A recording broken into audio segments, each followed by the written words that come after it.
The sad demise of the video game developer Volition was really an interesting case because with the research I did, I found out that Volition's abrupt shutdown was actually creeping on us for a while now. From the splitting of developers to their main publisher filing for bankruptcy to losing two of their most popular IPs, then going on to be auctioned off to some of the biggest video game publishers in the gaming industry. And this is just a small part of things that caused Volition's shutdown. Volition first started out as Parallax Software Corporation, a company that was made by Mike Kulas and Matt Foshlog, which through the two they decided to split the company because Matt Foshlog moved to a different location to open a second office for Parallax Software. The development team were working on one project from two different offices, which was taking its toll on the development team, so they decided to split Parallax Software into Outrage Entertainment and Volition. Just for context sake, Matt Foshlog started Outrage Entertainment and Mike Kulas started Volition. The two developers parted ways on the 1st of December 1997, and later on Outrage Entertainment shut down in 2003. The video game company THQ bought Volition, then thereafter was when Volition made their most successful games to this day, spanning a pretty decent sized catalog in games and sequels. The two games in question are Red Faction and Saints Row. You could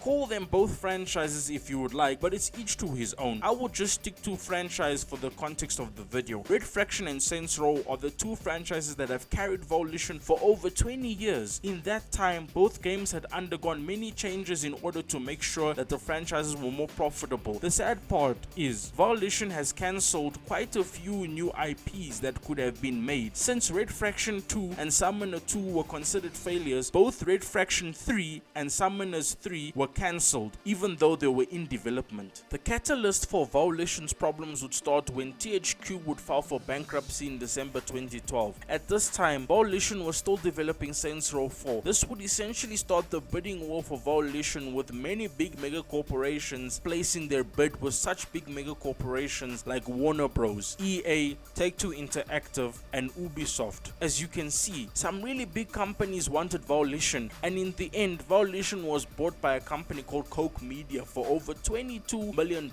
a bid which trumped Ubisoft's $5 million bid for Volition. Then thereafter, Volition's name changed to Deep Silver Volition. The crazy part is that THQ was bought out by Nordic Games, then became THQ Nordic, then THQ Nordic bought Koch Media, and now THQ owned Red Faction and Saints Row once again. I swear man, I have never seen companies do so much gymnastics all over the place just to end up in the same place they started. The problems for Volition only got worse as time went on. Things went south after the release of Saints Row 4. A year later, in September 2014, they lost one of their big creative directors, Steve Jaros, who wrote pretty much all the Saints Row games up until Saints Row 4, and he ended up leaving to join Valve. This explains a lot, seeing as why Saints Row went in the direction that it did. Shortly thereafter, they released Agents of Mayhem in 2017, which is a video game that didn't perform well, and because of that, about 30 people got laid off, including Dan Cermak, who at the time was the general manager of Deep Silver Volition. The studio had 200 employees, then went down to 148 employees, and then Mike Kulas returned to Volition looking for something new to do and trying to avoid unemployment and not having a job. This was after 8 years that he had been an indie developer for a studio called Revival Productions. The nails in the coffin of Volition started getting hammered in a while ago, and it never got any better for them. Back in 2019 was when they were in deep development for the Saints Row reboot that came out in 2022. They went from 174 to 230 employees, while the Saints Row reboot was still in development in 2021. The game released to rather unfavorable reviews, and even the trailer set the internet ablaze. And when the game was released, the game was torn apart. Then later on, Volition's parent company Embracer Group decided to switch Volition from Deep Silver to Gearbox Software, and this was the first time Embracer Group had ever made a decision like this, in the hopes that it would make things more productive. The last nail in the coffin for Volition was hit by Embracer Group. In a statement, they announced there would be some mass restructuring. The reason for the mass restructuring was because some big multi-billion-dollar deal fell through, and it eventually caused a lot of problems, so they decided to clean house. And changes in the company, which would include a lot of staff layoffs and the unfortunate process of shutting down some of their studios. This is sad because Volition was one of them. Volition was shut down on August 31st, 2023 as a part of Embracer Group's restructuring. There is light at the end of the tunnel for all the Red Faction and Saints Row fans, because the two IPs have been moved over to another company called PlayOn, which is another video game company. So the the fate of both IPs is not sealed, and there could be new Red Faction and Saints Row games on their way. Volition is a thing of the past now. It's really sad and unfortunate. Volition made a farewell post on the Deep Silver Volition website where they also showcase all the games they have made, which is a really big achievement, and it's sad to see Volition gone. And with that, this is the Chili Man signing off. I thank everyone for watching. Peace out.